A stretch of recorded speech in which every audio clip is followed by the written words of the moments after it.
The Estevan Eagle Drilling Bruins took on the Melfort Mustangs Friday night.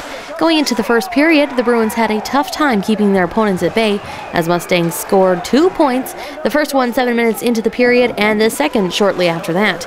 Shea Cooper gave a tough fight, dealing with some players in his creases as well as a hit that caused a break in play. The Bruins did keep the game tied at 3-3 until the third period when Melfort got their final goal, making it 4-3. The night was not complete without a few almost and complete fights to wow the crowd.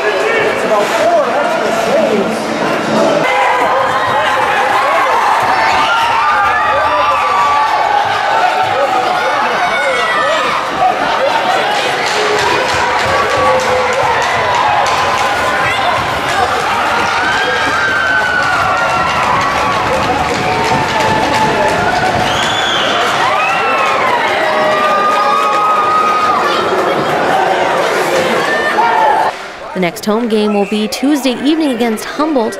Game gets underway at 7:30 at the Civic. For the EstevanMercury.ca, I'm Janelle Butler.